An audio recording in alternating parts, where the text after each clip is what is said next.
మాటలు వెల్లడి చేయమని యేసు నామమున ప్రార్థించి అడిగి వేడుకుంటున్నాం తండ్రి, ఆమేన్. చదివిన లేఖన భాగంలో ఇశ్రాయేలు ప్రజల గురించి రాయబడింది. అదే సమయంలో అన్ని జనులమైన మన గురించి కూడా రాయబడింది. కనుక ఇశ్రాయేలు ప్రజలు 7వ వచనంలో అలాగైనా ఏమగును, ఇశ్రాయేలు వెతుకున్నది ఏదో అది వారికి దొరకలేదు, ఏర్పాటు నొందిన వారికి అది దొరికెను. కనుక ఇశ్రాయేలు ప్రజలు వాళ్ళు ఆత్మ సంబంధ రక్షణ కొరకు లేక కృప కొరకు వాళ్ళు ఎదికారు, కానీ అది వారికి దొరకలేదు అని దేవుని వాక్యం చెప్తుంది. మరి ఎవరికి దొరికింది అంటే ఏర్పాటు నొందిన వారికి దొరికింది. కనుక పాత నిబంధన గ్రంథంలో రక్షణ అనే పదం ఉంది చాలాసార్లు. ఆ రక్షణ వేరే, న్యూ టెస్టిమెంట్లో ఉన్న రక్షణ వేరే. కనుక పాత నిబంధనలో గ్రంథంలో కూడా కృప అనే మాట ఛాన్సాలు కనిపిస్తుంది. ఆ కృప వేరే, న్యూ టెస్టిమెంట్లో రాయబడిన కృపకు వ్యత్యాసం ఉంది అనే విషయాన్ని మనం గమనించాలి. కనుక ఇక్కడ మరలా మనం ఆలోచన చూస్తే అది కృపచేతనే ఇక క్రియల మూలమైనది కాదు, కానీ ఇలా కృప ఇక కృప కాకపోను. కనుక రక్షణ మనకు ఎలాగొచ్చింది అని అంటే అది క్రియల మూలంగా రాలేదు. కనుక క్రియల మూలంగా ఒకవేళ రక్షణ వస్తే అది కృప కాకపోవును అని దేవుని వాక్యం ద్వారా మనం చూడబడుతున్నాం. కనుక కొంతమంది టీచింగ్ చేస్తారు, నువ్వు రక్షణ పోవాలంటే అది చేయాలి, ఇది చేయాలి, ఇన్ని రోజులు ఉపవాసం ఉండాలి, ఇన్ని రోజులు ప్రార్థన చేయాలి, ఏమేమో చెప్తారు. దేవుని వాక్యం అలా చెప్పట్లేదు. కనుక రక్షణ మనం ఏదో చేస్తే మనకు వచ్చేది కాదు. రక్షణ కేవలము విశ్వాసం ద్వారా మాత్రమే మనం రక్షించబడతాం. అందుకనే ప్రభువుని యేసునందు విశ్వాసం ఉంచం, అప్పుడు నీవును నీ ఇంటి వారు రక్షించబడతారు. కనుక అది పెద్ద కాంప్లికేటెడ్ కాదు. రక్షణ అనేది చాలా సింపుల్, చాలా సులువైనది, చాలా సూక్ష్మమైనది, చాలా అతి సులభమైనది. అంటే ఇంకా దానికి వేరే ఆల్టర్నేటివ్ ఇంకొకటి ఎదుర్కోవాల్సిన అవసరం లేదు. కనుక రక్షణ కేవలం ఉచితంగా మనము ఆయన విశ్వాసం ద్వారా మాత్రం వస్తుంది. ఇంకా దాని కొరకు మనము ఎలాంటి క్రయం కానీ, ఎలాంటి పని కానీ, ఎలాంటి క్రియలు కానీ చేయాల్సిన అవసరం లేదు అని దేవుని వాక్యం ద్వారా మనం చూడబడుతున్నాం. కనుక ఇంకా మనకి కిందకు వస్తే ఇది మనకు ఎలాగొచ్చింది అంటే ఇశ్రాయేలు ప్రజల తొట్రుపాటు వలన వచ్చింది. చూద్దాం 12వ వచనంలో, వారికి రోషం పుట్టించుటకై వారి తొట్రుపాటు వలన అన్యజనులకు రక్షణ కలిగాను. యేసు ప్రభు వారి దగ్గరకు వచ్చారు. ఆయన వారి దేవుడు, దేవోక్తులు వారి. ఆయనను ఇశ్రాయేలు ప్రజలు యేసు ప్రభుని అంగీకరించకుండా ఆయన్ని సిలువేశారు కాదు. కాబట్టి మనకేమొచ్చిందంటే రక్షణ కలిగింది. ఒకవేళ వాళ్ళు సిలువ వేయకుండా ఉండింటే మనకు రక్షణ వచ్చేది కాదు. చూద్దాం ఆ మాట. 1 కొరింథీయులకు రాసిన పత్రిక 2వ అధ్యాయము 8వ వచనం. అది లోకాధికారులలో ఎవరికి తెలియదు, అది వారికి తెలిసి ఉండినడల, అంటే యేసుప్రభు మెస్సియా అని, యేసుప్రభు దేవుడని, పాపుల రక్షించడానికి వచ్చాడని ఇశ్రాయేలు ప్రజలకు తెలిసి ఉండింటే వారు ఆయన ఏం చేసేవాళ్ళు కాదు, సిలువ వేసేవాళ్ళు కాదు. ఆయన సిలువ వేయబడకుంటే ఏమయ్యేది అంటే మనకు రక్షణ వచ్చేది కాదు. అది దాని అనుభవం. అది వారు తెలిసి ఉండినడల మహిమా స్వరూపకు ప్రభువును సిలువ వేయకపోయిందురు. కనుక మరి మనకెలా తెలిసింది? అది వాళ్ళకు తెలియలేదు అని అంటే చూద్దాం 10వ వచనం. మనకైతే దేవుడు వాటిని తన ఆత్మ వలన బయలుపరుచున్నాడు. కనుక యేసుప్రభు దేవుడని, రక్షకుడని మనకు ఎలా తెలిసింది అంటే పరిశుద్ధాత్మ దేవుడి ద్వారా మనకు తెలియబడింది. ఆ కారణం చేత మనం ప్రభు దగ్గరకు వచ్చాం. కనుక వాళ్ళు ఎదుకున్నది వారికి దొరకలేదు, ఏర్పాటు నొందిన వారికి దొరికాను. మనం ఏర్పాటు చేయబడ్డవారు. కనుక వారు ఈ రక్షణ కొరకై పాత నిబంధన గ్రంథంలో కూడా రాయబడింది. వారు పరిశీలించి తెలుసుకున్నారు, కానీ అనుభవించలేదు. చూద్దాం 1 పేతురు రాసిన పత్రిక 8వ అధ్యాయము 9వ వచనం. 1 పేతురు 1వ అధ్యాయం 8, 9 వచనాలు, లేక 10, 11. మీకు కలుగు ఆ కృపను గూర్చి ప్రవచించిన ప్రవక్తలు ఈ రక్షణ గురించి అంటే ఏమర్థమవుతుందంటే కృప వలన ఏమొచ్చిందంటే రక్షణ వచ్చింది. ఈ కృపను గూర్చి ఈ రక్షణ గురించి పరిశోధించు తమ యందున్న క్రీస్తు ఆత్మ క్రీస్తు విషయమైన శ్రమను గురించి వాటి తర్వాత కలువ మహిమను గురించి ముందుగా సాక్ష్యం ఇచ్చినప్పుడు, అంటే ఇది ఎలా వచ్చింది ఈ కృపతో రక్షణ ఎలాగొచ్చిందంటే ఉచితంగా మనకు రాలేదు, కానీ దీని కొరకు మనం ఏం చేయకపోయినప్పుడు యేసుప్రభు మన కొరకు క్రయం చెల్లించాడు. అందులో రాయబడింది ఆయన క్రీస్తు విషయమైన శ్రమలను గురించి, అంటే శిలువ శ్రమలు, అంటే చనిపోయాడు మన కొరకై. తర్వాత వాటి తర్వాత కలగబోవు మహిమను గురించి, అంటే ఆయన చనిపోయిన తర్వాత ఆయన తిరిగి 3వ దినమున పునరుద్ధానుడై లేచాడు. అందును బట్టి ఆయన మహిమపరచబడ్డాడు. దానిని బట్టి మనకి కృప వచ్చింది, కృప ద్వారా రక్షణ వచ్చింది. పాత నిబంధన ప్రవక్తలందరూ వారు లేఖనాలను పరిశోధించి తెలుసుకున్నారు, కానీ వారు అనుభవించలేకపోయారు. ఈరోజు మనం అనుభవిస్తున్నాము. అయితే వారి తొట్టుబాటు మనకు రక్షణ కారణమైంది కనుక అలాగని దేవుడు వారిని వదిలిపెడతాడా అంటే చూద్దాము. రోమిలకు రాసిన పత్రిక 11వ అధ్యాయము 26 వచనం. రోమ 11:26. వారు ప్రవేశించినప్పుడు చూద్దాం ఎప్పుడు ప్రవేశించినప్పుడు కూడా 25 మధ్య భాగం. ఈ మర్మం మీకు తెలుసుకొని కోరుచున్నాను, అదేమనగా అన్యజనుల ప్రవేశం సంపూర్ణమగు వరకు ఇశ్రాయేలు కఠిన మనసు కొంత మట్టుకు కలిగాను. అన్యజనుల ప్రవేశం సంపూర్ణమగు అంటే ఇప్పుడు మన అన్యజనుల కాలం ఇది కనుక సంఘం ఎత్తబడినప్పుడు మనకు టైం అయిపోతుంది, అప్పుడు ఇశ్రాయేలు సమయం ప్రారంభమవుతుంది. అందుకనే అన్యజనుల ప్రవేశం సంపూర్ణమగు వరకు అనంది. అప్పుడు ఏం జరుగుతుందో చూద్దాం. 26-27 వచనాలు. వారు ప్రవేశించినప్పుడు అంటే ఇశ్రాయేలు ప్రజల గురించి రాయబడింది. విమోచకుడు సియోనులో నుండి వచ్చి యాకోబులో నుండి, అంటే ఇశ్రాయేలు ప్రజల నుంచి భక్తిహీనతను తొలగించును. నేను వారి పాపములను పరిహరించినప్పుడు నా వలన వారి కలుగు నిబంధన ఇదియే అని వ్రాయబడినట్లు ఇశ్రాయేలు జనులందరూ రక్షించబడినారు కాదు, ఏమనుంది రక్షించబడుదురు. అంటే ఫ్యూచర్ టెన్స్, ఇది భవిష్యత్తులో జరుగుతుంది.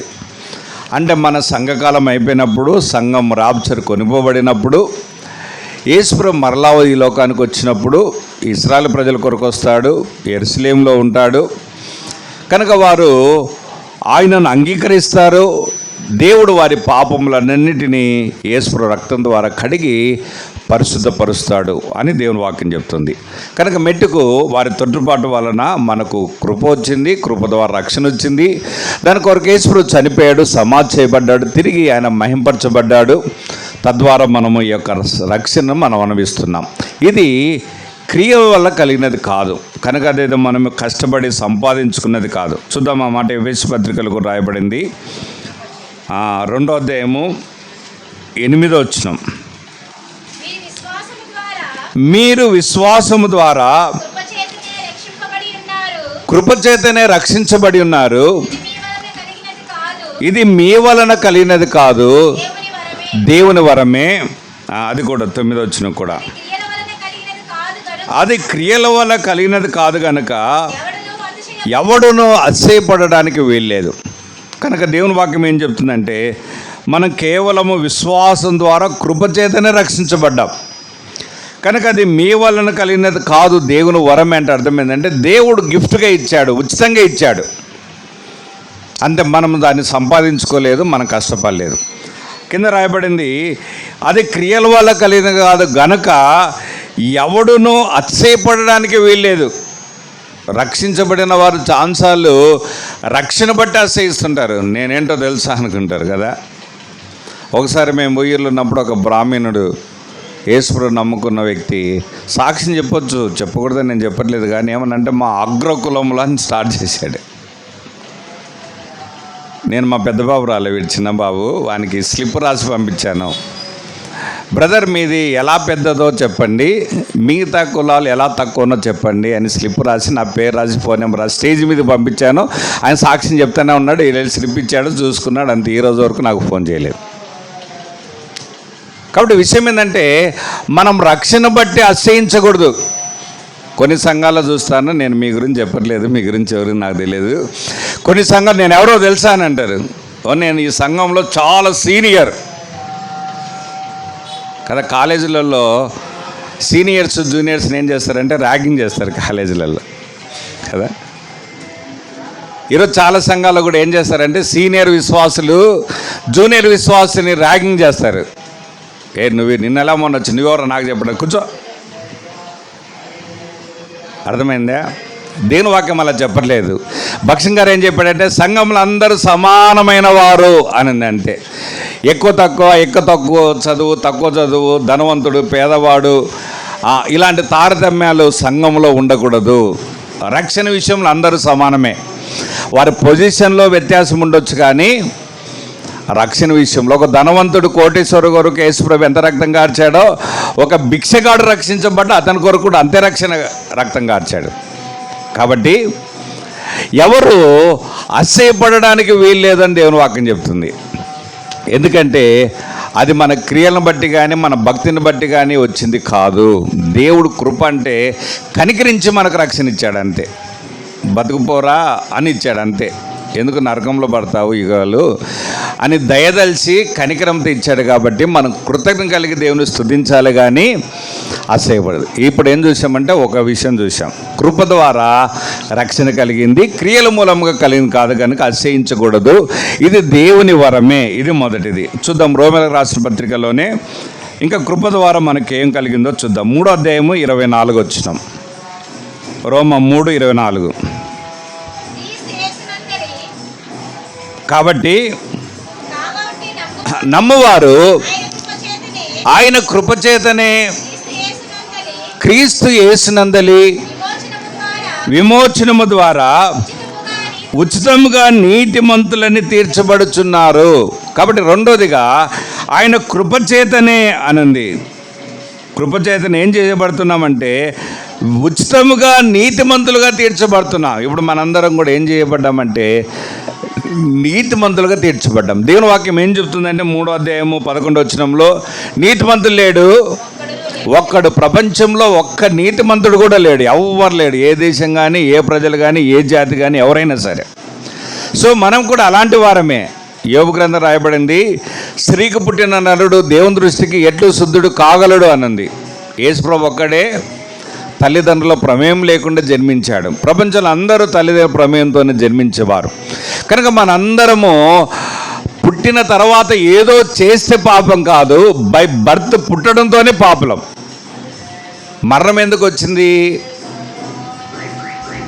పాపం వల్ల వచ్చే జీతము మరి అప్పుడే పుట్టినవాడు ఎందుకు చచ్చిపోతున్నాడు? వాడు ఏం పాపం చేశాడు? దొంగతనం తెలియదు, నరత తెలియదు, అబద్ధం తెలియదు, ఏం తెలియదు వానికి. ఆ చిరు తలంపులు కూడా రావు అంత పుట్టినప్పుడే. మరి ఎందుకు పుట్టిన వ్యక్తి ఎందుకు చనిపోయాడు అంటే అతను బై బర్తే పాపం ఉంది, జన్మతః పాపి. ఆ పాపం ఏం చేసిందంటే మరణాన్ని తీసుకొచ్చింది. కాబట్టి మనం ఎవరం కూడా ఏం కాదు అంటే నీతిమంతులం కాదు. మరి అలాంటిది ఎలా నీతిమంతులమయ్యాము అంటే ఆయన కృప ద్వారానే ఉచితంగా నీతిమంతులుగా తీర్చబడ్డామని దేవుని వాక్యం చెప్తుంది. నీతిమంతుడు అంటే ఇతడు ఏ తప్పు చేయలేదు, లేక ఏ నేరం చేయలేని వానిగా పరిగణించడాన్ని ఏమంటారంటే నీతిమంతుడు అంటారు. చేయలేదా అంటే మనం చేశాం కదా, లెక్కలేనన్ని చేశాం మనం. మరి ఎలా నీతిమంతులమవుతామంటే యేసు ప్రభు కార్చిన రక్తాన్ని బట్టి అవన్నీ తీసివేయబడ్డాయి, కడిగివేయబడ్డాయి, దేవుడు దూరంగా పాడవేశాడు. ఇంక నేను ఈ పాపాలు ఎన్నటిని జ్ఞాపకం చేసుకోను అన్నాడు ప్రభు కదా. దేవుడు జ్ఞాపకం చేసుకోడు, కానీ మన విశ్వాసులు ఏం చేస్తారు తెలిసిన? వీళ్ళు మాట జ్ఞాపకం సాక్ష్యం చెప్పండి అంటే పాపాల లిస్ట్ అంతా చెప్తారు తెలిసిన. నేను ఆ తప్పు చేసి ఈ తప్పు చేసి నేను అట్లాంటోని ఇట్లాంటోని. దేవుడు మర్చిపోతే నువ్వెందుకు జ్ఞాపకం చేసుకుంటావు? అదేం గ్రేట్ అనుకున్నావంటే నీ పాపాల లిస్ట్ అంతా చెప్పడానికి. చాలామంది విశ్వాసులకు ఏం తెలియదు అంటే సాక్ష్యం చెప్పడం తెలియదు. అరగంట సేపు పాపాలన్నీ చెప్తారు, ఒక 5 నిమిషాలు యేసుప్రభు నా రక్తంతో తన రక్తంతో పాపాలు కడిగాడు, పరిశుద్ధపరిచాడు అని ముగిచ్చేసారు 2 నిమిషాల్లో. అంటే నీ పాపాలు హైలైట్ చేసుకోవడానికి సాక్ష్యం చెప్పేది. దేవుడు మర్చిపోయాడు, మరి నువ్వెందుకు జ్ఞాపకం చేసుకోవాలి? అర్థమవుతుందా మీకు? సరే, మెట్టుకు మన అంశం అది కాదు. కానీ ఇక్కడ మనము పాపులమే, మనం అనేక నేరాలు చేశాం, తప్పిదాలు చేశాం, కానీ చేయనట్టుగా దేవుడు పరిగణిస్తాడు. ఎందుకంటే చేసిన దానిని క్షమిస్తాడు. మనం ఒక వ్యక్తిని క్షమించామనుకోండి, పొరపాటున క్షమించాం ఒక వ్యక్తిని, ఇంకో వ్యక్తి ఏదో మనస్పర్ధలు వచ్చాయి, ఏదో గొడవలు జరిగాయి అనుకోండి, మళ్ళీ క్షమించారు అనుకోండి, కానీ చచ్చిపోయేంత వరకు ఆ వ్యక్తి చేసింది లోపల గుర్తునే ఉంటుంది. ఇది క్షమిస్తామా అంటే లేదు. కానీ దేవుడు అలా క్షమించాడు. ఆయన ఒకసారి క్షమించేశాడంటే ఇంకా ఎప్పటికీ మర్చిపోడు, ఎప్పటికి ఎప్పటికీ ఆయన గుర్తుపెట్టుకోడు, ఎప్పటికీ మళ్ళీ ఎత్తి తెప్పడు. నువ్వు ఆ రోజు అలా చేసావు కదా, ఈ రోజు ఇలా చేసావు కదా, ఆ రోజు ఇలా చేసావు కదా అని మళ్ళీ మాటికి ఎత్తాడు. ఆయన మర్చిపోతాడు, ఆయన జ్ఞాపకం చేసుకోడు. అది నీతిమంతుడు అంటే అర్థమైందంటే మనం పాపులమైనప్పటికీ యేసు ప్రభు తన రక్తంతో కడిగి పరిశుద్ధపరిచాడు కనుక మనం పాపం చేసిన వారికి ఇక చూడకుండా మనం ఏ పాపం చేయని వారి వల్ల ఆయన పరిగణిస్తాడు. ఆ విధంగా నీతిమంతులంగా మనం తీర్చబడ్డాం. అక్కడ అది కూడా రాయబడింది, ఆయన రక్తం నందలి విశ్వాసం ద్వారా నీతిమంతులమని. 3వ అధ్యాయము 26వ వచనం, క్రీస్తు యేసు రక్తం నందలి విశ్వాసం ద్వారా ఆయన కర్ణాదానం బయలుపరచను. దేవుడు అప్పటి కాలమందు తన నీతిని కనపరచు నిమిత్తము తాను నీతిమంతుడను యేసునందలి విశ్వాసం గల వారిని నీతిమంతులు తీర్చు వాడునై ఉండుటకు ఆయన ఇలాగ చేశాను. కనుక ఆయన నీతిమంతుడు. మనము నీతిమంతులుగా ఉండడానికి కొరకై ఆయన మనను క్రీస్తు యేసునందలి రక్తము ద్వారా ఏం చేశాడంటే మన నీతిమంతుడిగా తెచ్చారు. కనుక అందుని బట్టి మనం ప్రభువును స్తుతించారు. రెండోది ఏంటంటే కృప ద్వారా మీరు మమ్మల్ని ఏం చేశారు, నీతిమంతుడిగా చేశారు. అందుని బట్టి నేను నిన్ను స్తుతిస్తున్నాను. ఎందుకంటే నేను ఒకప్పుడు నీతిమంతుడని కాను, నేను పాపం చేత అపరాధం చేత మీకు దూరస్తులుగా అయినా. మీరు కనికరించారు, నా ప్రతి పాపాన్ని కడిగి పరిశుద్ధపరిచి మీ రక్తం ద్వారా నీతిమంతుడిగా చేశారు. అందుని బట్టి నేను నిన్ను స్తుతిస్తున్నాను అని ప్రభువును స్తుతించాలి. ఇది రెండో విషయం. 3 చూద్దాం, చూడండి. 6వ అధ్యాయము 14వ వచనం. 6వ అధ్యాయం 14వ వచనం, మీరు కృపకే కానీ ధర్మశాస్త్రమునకు లోనైన వారు గారు గనక చాలు. కృపకే కానీ ధర్మశాస్త్రంకు లోనైన వారు కారు అంటే అర్థమైందంటే ఈ కృప మనల్ని ఏం చేస్తుందంటే ధర్మశాస్త్రము నుంచి మనల్ని విడిపిస్తుంది. యేసు ప్రభు చనిపోయేంత వరకు ఆ ప్రపంచమంతా ధర్మశాస్త్రం కిందనే ఉంది. యేసు ప్రభు కూడా చనిపోయే రోజు వరకు కూడా ఆయన ధర్మశాస్త్రాన్ని తూచ తప్పకుండా పాటించాడు. ఎప్పుడైతే యేసు ప్రభు చనిపోయి సమాధి చేయబడి తిరిగి లేచాడో ఇంకా ధర్మశాస్త్రం అనేది మన మీద ప్రభుత్వం చేయదని దేవుని వాక్యం చెప్తుంది. ధర్మశాస్త్రం ఏం చేస్తుంది అంటే చాలా విషయాలు ఉన్నాయి. ఒకటి, ధర్మశాస్త్రం ప్రతి మానవుని పాపి అని చెప్తుంది. రెండో, ధర్మశాస్త్రం ఏం చేస్తుంది, ఇతడు పాపం చేశాడు కాబట్టి ఈ వ్యక్తి కాదు ప్రతి వ్యక్తిని శిక్షించాలని ధర్మశాస్త్రం చెప్తుంది. ధర్మశాస్త్రం ఏం చెప్తుంది, ప్రతి మానవుడు పాపి కాబట్టి దాని ద్వారా పర్యవసానం శాపం వచ్చింది కాబట్టి వీళ్ళందరూ శాపం కింద ఉన్నారని మన గురించి చెప్తుంది. అంతేగాని శాపాన్ని ధర్మశాస్త్రం తీసివేయలేదు, పాపాన్ని తీసివేయలేదు, మరణాన్ని తీసివేయలేదు ధర్మశాస్త్రం. కనుక ఇటువంటి ధర్మశాస్త్రం కింద, ధర్మశాస్త్రం యొక్క శిక్ష కింద, ధర్మశాస్త్రం యొక్క ఉగ్రత కింద, ధర్మశాస్త్రం యొక్క పర్యవసానాలు ఏదైతే పాపం ఫలితం ఉందో వాటన్నిటి మనం అనుభవించినట్టుగా యేసు ప్రభు చనిపోయి తిరిగి లేచిన ద్వారా ఆ ధర్మశాస్త్రం నుంచి మనం విమోచించబడ్డాం. చూద్దాం, చూడండి ఇంకో మాట కూడా. 7వ అధ్యాయము 6వ వచనం. 7వ అధ్యాయం 6వ వచనం, ఇప్పుడైతే దేని చేత నిర్బంధించబడితమో దాని విషయమై చనిపోయిన వారమై ధర్మశాస్త్రం నుంచి విడుదల పొందితిమి. చాలు. దేని చేత నిర్బంధించబడితేమో అంటే అర్థమైందంటే నిర్బంధించడం అంటే బంధించడం. ఒక వ్యక్తి తప్పు చేస్తే పోలీసు వాళ్ళు వస్తారు, ఏం చేస్తారు, చేతులకు బేడీలు వేసుకుని వెళ్తారు, అది బంధించడం అంటారు. దాన్ని బైబిల్లో నిర్బంధించడం అంటే బంధించడం. తప్పు చేసిన వాడిని ఏం చేస్తారంటే బేడీలు వేస్తారు, తీసుకెళ్ళిపోతారు, బంధిస్తారు, తీసుకెళ్ళి జైల్లో పడేస్తారు. అలా ప్రతి మానవుడు కూడా ధర్మశాస్త్రం ఏం చేసి ప్రతి మానవుని బంధించి వేసింది. అంతే, వీడు ముద్దాయి, వీడిని బేడీలు వేసేయండి, జైల్లో పెట్టండి. ఇప్పుడు యేసుప్రభు ఏం చేశాడు అంటే, వీడు ఏ పాపం చేయలేదు, ఈ శిక్ష అంతా నేను అనుభవించాను కాబట్టి విడుదల చేయండి అని చెప్పి మన ఏం చేశాడంటే ఆ బంధకాల నుంచి, ధర్మశాస్త్రం అనే బంధకాల నుంచి దేవుడు మనం విడుదల చేశాడు. అందుకే మళ్ళీ చదువుదాం ఆ మాట. చదవండి. ఇప్పుడైతే దేని చేత నిర్బంధించబడితేమో లేక బంధించబడితేమో దాని విషయమై చనిపోయిన వారమై ధర్మశాస్త్రం నుంచి విడుదల పొందితేమే. కనుక ఇప్పుడు మనం ధర్మశాస్త్రం మన మీద ప్రభుత్వం చేయలేదు. ధర్మశాస్త్రం నుంచి వచ్చే శిక్ష, శాప, ఉగ్రత నుంచి మనం తప్పించబడ్డాం. కనుక ఇప్పుడు దాని విషయమే మనం విడుదల పొందాం. దాని నిర్బంధం కింద మనం లేము, విమోచించబడ్డాం. అంత మాత్రం కాదు, ధర్మశాస్త్రం అనే కాడి అనే మాట కూడా బైబిల్ రాయబడింది. దాని గురించి కూడా మనం తీయబడ్డాం. కనుక పశువులకి ఏం చేస్తారంటే మెడ మీద కాడి పెడతారు. ఇంకా అది ఎప్పుడు దున్నుతూనే ఉండాలి, ఇంకా దానికి స్వాతంత్రం ఉండదు, అది కట్టబడి ఉంటుంది. సో మనం అలాంటి స్థితి నుంచి మనం ఏం చేయబడ్డామంటే విమోచించబడ్డాం. కనుక మనం ప్రభుని స్తుతించాలి. ఇది మూడో విషయం. తర్వాత నాలుగోది కూడా చూద్దాం. 10వ అధ్యాయము 12వ వచనం. 10వ అధ్యాయం 12వ వచనం. యూదుడని గ్రీక్స్ దేశస్థుడని భేదం లేదు, ఒక్క ప్రభువే అందరికి ప్రభు అయ్యుండి తనకు ప్రార్థన చేయవారందరిలా కృప చూపుటకు ఐశ్వర్యవంతుడై ఉన్నాడు. కనుక కృప చూపే విషయంలో ఐశ్వర్యవంతుడు. ఏ విషయంలో అంటే తనకు ప్రార్థన చేయవారందరి ఎడలో. కొంతమంది విశ్వాసులకు ఏం నమ్మకం ఉంటుందంటే, ఆయన పెద్ద స్పీకర్ ఉన్నాడు అనుకో, ఎవరో ఇంటర్నేషనల్ స్పీకర్ ఉన్నారనుకో, మీరేమనుకుంటారు తెలిసినా చెప్పమంటారా? అబ్బో ఆయన ప్రార్థన చేస్తే దేవుడు వింటాడు, అబ్బో అన్న ఎంత ఆత్మీయుడో అని అనుకుంటారు. దేవుని వాక్యం అలా చెప్పట్లేదు. ప్రార్థన చేయి కొందరెడల ఆయన కృప చూపుతున్నారని బైబిల్లో లేదు. ప్రార్థన చేయు అందరెడల, యూదుడని గ్రీక్ దేశస్థుడని భేదం లేదు. కనుక యూదులకు ఆయన వారి దేవుడు అని చెప్పుకు, నేను అబ్రహాం దేవుడని, ఇస్సాకు దేవుడని, యాకోబు దేవుడు అంటే అర్థం ఏంటి అంటే నేను ఇశ్రాయేలు దేవుడని అని అర్థం, మన దేవుడనని కాదు అర్థం. అనుకోద్దండి అలాగా. నేను వారి దేవుడిని అన్నాడు. అందుకే కనాను స్త్రీ, ఒక స్త్రీ ప్రభు దగ్గరికి వచ్చి ప్రార్థన చేస్తే ఏమన్నాడు, అమ్మ రొట్టె పిల్లలు రొట్టె ముక్కలు కుక్క పిల్లలకి అయితే యుక్తము కాదు అన్నాడు. అంటే నేను ఇశ్రాయేల్ ప్రజలకు వచ్చాను, నా చేసే కార్యాలు ఏదో వాళ్ళ ప్రార్థన ఏదో, వాళ్ళ ఈ ప్రార్థన వింటాను, వాళ్ళకి సాయం చేస్తాను, నేను అందుకొచ్చాను కానీ నీ కొరకు కాదు, వెళ్ళిపో అన్నాడు. అర్థమైందా? కాబట్టి ఆయన వారి దేవుడు అని దేవుని వాక్యం చెప్పబడింది. కాబట్టి వారి నమ్మకం ఏంటంటే దేవుడు ప్రార్థన చేస్తే వింటాడు, యూదుల ప్రార్థన వింటాడు. ఎందుకంటే నేను వారి దేవుడు, నేను వారికి సమీపంగా ఉన్నాను అన్నాడు. కాబట్టి అక్కడ ఇప్పుడు కూడా ఇశ్రాయేల్ దేశంలో వీపింగ్ వాల్ అని ఒకటి ఉంది. వీపింగ్ వాల్ గోడ, మీరు గూగుల్లో కొట్టిన వీపింగ్ వాల్.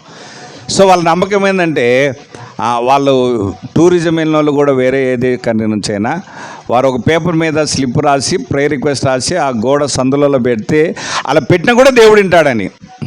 వారు ఏ దేశంలో ఉన్నా కూడా ఆ ఇశ్రాయేలు దేశం యొక్క ఏ దిక్కునుందో ఆ దిక్కుకెళ్ళి చూసి ప్రార్థన చేసిన దేవుడు. అందుకే దానియేలు బబులోన్లో ఉన్నా కూడా యెరూషలేము తట్టు తిరిగి ప్రార్థన చేశాడు. అంటే వారు మందిరాన్ని అలా ప్రేమిస్తారు, దేవుడు వారి ప్రార్థన అలా వింటాడు. అయితే ఇప్పుడు అది ఎంతవరకు అంటే యేసుప్రభు వచ్చి చనిపోయేంత వరకే. ఇప్పుడు చనిపోయి తిరిగి లేచాడు. ఇప్పుడు ఏమైంది? కృప వచ్చింది.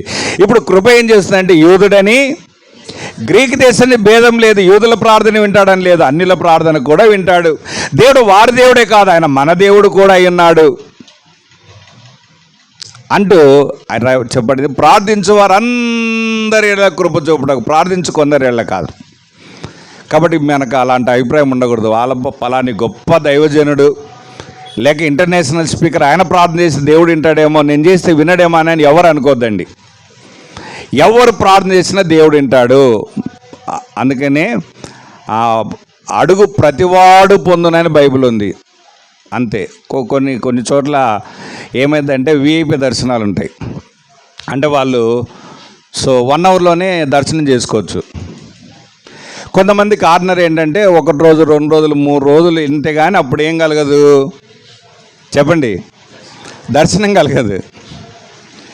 కానీ యేసుప్రభు దగ్గరికి విఐపి ప్రార్థనలు, ఆర్డినరీ ప్రార్థనలు లేవు. కొంతమందికి స్పెషల్ పాసులు ఏమి ఇవ్వలే దేవుడు. నువ్వు చేయి, ఎంబడే నేను వింటాను, నువ్వు చేయి, నేను ఇప్పుడు త్వరగా నేను బిజీగా ఉన్నాను, తర్వాత చేయను దేవుడు ఎప్పుడు ఎవరిని అన్నాడు. మనుషులకు పక్షపాతం ఉంటుంది కానీ దేవునికి ఉండదు. పక్షపాతం ఉంటే ఆయన దేవుడు అయ్యేవాడు కాదు. పక్షపాతం గలవారైతే ధర్మశాస్త్రం ప్రకారం పాపం చేసిన వారని యాకోబు రాసిన పత్రికలు ఉంది. కనుక దేవుడు అందరి ప్రార్థన వింటాడు. కొన్నిసార్లు ఏమైందంటే విశ్వాసం నా దగ్గరికి వచ్చి చెప్తారు, అన్న సో మీరు ప్రార్థన చేసి మా అమ్మాయిల అబ్బాయికి పలానా అమ్మాయి మ్యాచ్ అవుతుందేమో, దేవుడు ఏం చెప్తాడో మీరు ప్రార్థన చేసి నాకు చెప్పండి అన్న అని చెప్తారు నాకు. నేను వాళ్ళకి ఏం చెప్తాను, అమ్మ మీరు నాకు హోంవర్క్ ఇవ్వద్దండి, మీ వరకు మీరే చూసుకోండి. ఎందుకంటే దేవుడు నాతో ఎలా మాట్లాడతాడు, మీతో ఎలా మాట్లాడతాడు, నా ప్రార్థన ఎలా వింటాడు, మీ ప్రార్థన ఎలా వింటాడు. విశ్వాసులకు సెంటిమెంట్స్ ఎక్కువ అండి, తెలుసా. పేరుకు విశ్వాసులే. కొంతమంది ఏమనుకుంటారంటే అబ్బా బల్ల దగ్గర ప్రార్థన చేస్తే దేవుడు డైరెక్ట్గా వింటారని అంటారు. మీరు ఒక రెఫరెన్స్ చూపించండి, బల్ల దగ్గర ప్రార్థన చేస్తే దేవుడు డైరెక్ట్గా వింటాడు, బల్ల దగ్గర కాకుండా ప్రార్థన చేస్తే లేటుగా వింటాడని చెప్పండి. పోనీ ఏదైనా ఇప్పుడు అన్ని సంఘాల్లో లైవ్ పెడుతున్నారు కదా, స్టార్టింగ్ ప్రార్థన నుంచి ముగించే వరకు మీరు ఏదో ఒక సంఘాన్ని గత 2-3 సంవత్సరాల క్రితం బల్ల దగ్గర ప్రార్థన చేసిన అన్నీ కూడా యూట్యూబ్లో ఉంటాయి కదా, అన్నీ మీరు విని రాసుకొని ఆ సంఘానికి వెళ్ళి అడగండి. మీరు 2 సంవత్సరాల క్రితం 3 సంవత్సరాలు ప్రార్థన చేశారు కదా, ఇవన్నీ నెరవేరినాయా అని అడగండి, నెరవేరుండవు. అర్థమైందా మీకు? ప్రార్థన చేస్తే దేవుడు వింటాడు, తన చిత్తానుసారంగా జవాబిస్తాడు. అంతేగాని బల్ల దగ్గర చేస్తే దేవుడు వింటాడని, వేరే దగ్గర చేస్తే ఇక్కడ చేసి తిన్నాడని బైబిల్ ఎక్కడ లేదు. కనుక ఒఫ్నే ఫిన్యాస్ అని ఇద్దరు ఉన్నారు. ఎక్కడున్నారు వీళ్ళు అనుకుంటారు, ఏ సంఘం వాళ్ళు అనుకుంటున్నారు కొంతమంది. మొదటి సమయాల గ్రంథంలో ఉన్నారు ఏలి కుమారులు. వాళ్ళు ఏమనుకున్నారంటే మేము మందసాన్ని తీసుకొని వెళ్తే ఇంకా విజయం మాదే అనుకున్నారు. అనుకుని ఏం చేశారు, యుద్ధరంగంలోనికి మందసాన్ని తీసుకెళ్లారు. ఆ దినాల మందసం అంటే చాలా పవర్ఫుల్. ఎందుకంటే సో దేవుడు అందులో ఉంటాడు, ముట్టుకున్నాడు కూడా చచ్చిపోతారు, అంత శక్తివంతమైంది మందసం అని. వీళ్ళు ఏమనుకున్నారు, మందసం తీసుకెళ్తే చేయమని అనుకున్నారు. మందసం నిజంగానే తీసుకెళ్ళిపోయారు. వాళ్ళు శత్రువులు చూసి నిజంగానే భయపడ్డారు. కానీ ఏమైంది, ఓడిపోయారు. ఇద్దరు చచ్చిపోయారు, ఒప్నే ఫిన్యాస్ ఇద్దరు. మందసాన్ని తీసుకెళ్ళినా కూడా చచ్చిపోయారు. ఇంకా మందసంగా అంటే బల గొప్పదేం కాదు. అర్థమైందా? ఇది జస్ట్ సాదృశ్యం అంతే. కాబట్టి దేవుని వాక్యం ఏం చెప్తుందంటే ప్రార్థించు వారందరి ఎడల కృప చూపుటకు ఐశ్వర్యంతుడు. కొందరి ఎడల కాదు, దేవుడు నీ ప్రార్థన కూడా వింటాడు. మనకి చాలామందికి మన ప్రార్థన మీద నమ్మకం ఉండదు, కానీ సో వేరే వాళ్ళ ప్రార్థన మీద ఎక్కువ నమ్మకం ఉంటుంది కదా. వాళ్ళు చేస్తే దేవుడు వింటాడు, వాళ్ళు చేస్తే దేవుడు వింటాడు, వాళ్ళు చేస్తే దేవుడు వింటాడు. అలా అనుకోద్దండి. మన దేవుడు పక్షపాతం లేని దేవుడు. ఆయన అందరి ప్రార్థన ఆలకించే దేవుడు. ఆయనకు విఐపి అని, ఆర్డినరీ అని 2 కేటగిరీలు లేవు. కనుక విషయం ఏంటంటే ఆయన ప్రార్థించే వారందరిలా కృప చూపుట ఐశ్వర్యవంతుడు. ఇంకో మాట ఎబ్రీ పత్రికలు ఏమనుందంటే ఆ సమయోచన సాయం కొరకు మనం కృపాసనం దగ్గరికి వెళ్ళాలని ఉంది. 4వ అధ్యాయం 16 వచనం, హెబ్రీ 4:16. మనము కనికరించబడి సమయోచితమైన సహాయం కొరకు కృప పొందినట్లు ధైర్యముతో కృపాసనం దగ్గు చేరదుము. కనుక సమయోచితమైన సహాయం కొరకు. సమయోచితమైన సహాయం అంటే ఏంటి అంటే ఏ సమయానికి ఏ సహాయం కావాలన్నా ఆ సమయానికి ఆయన ఇస్తాడు. అది సమయోచిత సహాయం. కనుక అవసరం లేనప్పుడు ఇచ్చేది కాదు. మనకు ఎలాంటి సిచ్యువేషన్స్ ఉన్నా, ఎలాంటి పరిస్థితులు ఉన్నా ఆ సమయానికి ఆయన సహాయం చేస్తాడు. అది సమయోచితమైన సహాయం అంటే అది. ఇప్పుడు కడుపు నిండిందండి, భోజనం పెడితే ఏం లాభము, ఆకలి అవుతున్నప్పుడు పెడితే కడుపు నిండుతుంది. కానీ అలాగే మనకు ఏ సమస్య ఉన్నా ఆ సమయానికి సమయోచితంగా మనము కృపాసనం దగ్గరికి వెళ్తే, ప్రభు దగ్గరికి వెళ్తే ప్రార్థన చేస్తే ఆయన మనకి ఏం చేస్తాడు, సహాయం చేస్తాడని రాయబడింది. కనుక దీన్ని బట్టి కూడా మనం ప్రభుని ఏం చేయాలంటే స్తుతించాలి. ప్రభు రక్షించబడి దినం మొదలుకొని ఈ దినం వరకు అనేక పర్యాలు మనకు ప్రతిదానికి ప్రార్థన చేస్తాం. కనుక నా ప్రార్థన ఆలకించారు, నన్ను ఎన్నో త్రోసివేయలేదు, అందును బట్టి నేను కృతజ్ఞత చెల్లిస్తున్నాను. యేసు ప్రభు కూడా అలా చేశాడు ప్రార్థన. చూద్దాం. తండ్రి, నువ్వు నా మనవి విన్నందున నేను నీకు కృతజ్ఞత చెల్లిస్తున్నాను. చదవండి, ఎవరు తీస్తారో చూద్దాం. తండ్రి, నువ్వు నా మనవి విన్నందున నేను నీకు కృతజ్ఞత చెల్లించున్నాను. చదవండి. నేను మళ్ళీ చదువుతున్నా. తండ్రి, నీవు నా మనవి విన్నందున నీకు కృతజ్ఞత ఆస్తులు చెల్లించుచున్నాను. ఏంటి ఇంతసేపు తీశారు?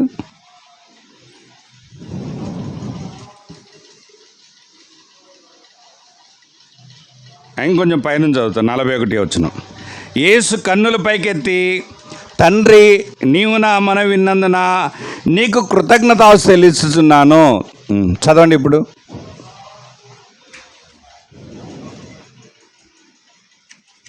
చూస్తే ఎవరు చదువుతారా?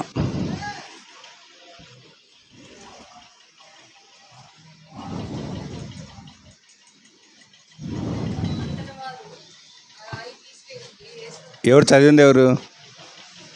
Very good. అంతటా వారు ఆ రాయిని తీసివేసిరి. యేసు కన్నుల పైకెత్తి, తండ్రి, నీవు నా మనవి విన్నందున నీకు కృతజ్ఞత చెల్లించున్నాను. ఇంకా తిప్పొద్దులేండి, చాలు. విన్నారు కదా. అంటే నేను రెఫరెన్స్ ఎందుకు చెప్పలేదంటే మీరు ఎంతమంది రెగ్యులర్ బైబిల్ చదువుతారో అని, అంతే. నేను విశ్వాసుకున్నప్పుడు వాక్యం చెప్పినప్పుడే నేను ముందే రెఫరెన్స్ తీసి పెట్టుకునేవాడిని. తెలుసు నెక్స్ట్ రెఫరెన్స్ ఏం చెప్తారో కూడా నేను తీసి పెట్టుకునేవాడిని. సరే, మెట్టుకు మిమ్మల్ని పరీక్షించాలని, అంతే. కాబట్టి ఇక్కడ యేసుప్రభు ప్రార్థన చేస్తున్నాడు. క్షమించని ప్రార్థన కాదు, స్తుతిస్తున్నాడు. ఏమని స్తుతిస్తున్నా అంటే, నీవు నా మనవి విన్నందున నేను నీకు కృతజ్ఞత చెల్లిస్తున్నాను. మనం కూడా దేవుడు మన ప్రార్థన ఆలకిస్తున్నాడు కనుక మనం ఏం చేయాలంటే దేవునికి స్తుతి చెల్లించాలి, లేక కృతజ్ఞత చెల్లించాలి. మనకున్న అలవాటు ఏంటంటే ప్రార్థన చేయమంటాం, కానీ ఏం చేయము, కృతజ్ఞత చెల్లించమన్నా ప్రార్థన చేయండి అంటారు. ఆ మధ్యకాలంలో ఒకరు ప్రార్థన చేయండి అన్న డెలివరీ కొరకు అని చెప్పారు. చేస్తూనే ఉన్నాం. పుట్టారు 3 నెలల తర్వాత తెలిసింది ఏమని, డెలివరీ అయ్యారని చెప్పని కూడా చెప్పలే డెలివరీ. నేను ఇంకా డెలివరీ కొరకు ప్రార్థన చేస్తూనే ఉన్నాను. అంటే మనం ప్రార్థన చేస్తాం, కానీ తర్వాత ఏముండదంటే, ప్రభు నువ్వు నా మనవి విన్నందుకు, నా ప్రార్థన ఆలకించావు, జవాబు ఇచ్చినందుకు నేను నిన్ను థ్యాంక్స్ చెప్తున్నాను ప్రభా అని కూడా మనం ఏం చెప్పమంటే చెప్పం. కాబట్టి దేవుని వాక్యం ఏం చెప్తానంటే, మన ప్రార్థన ఆయన ఆలకించినందుకు కూడా మనకు కృతజ్ఞత. అలా రక్షించబడిన ఇప్పటికి ఎన్నిసార్లు చేసాం, ఎన్ని ప్రార్థన దేవుడు వినలేదు కనుక అందుని బట్టి మనం ఆయనకు స్తుతి చెల్లించాలి. చివరిగా ఒకటి చదువుకొని మనము ఆరాధనలో ప్రవేశిద్దాం. 12వ అధ్యాయము 6-7 వచనాలు కలిసి ఉన్నాయి. 12వ అధ్యాయము 6-7 వచనాలు.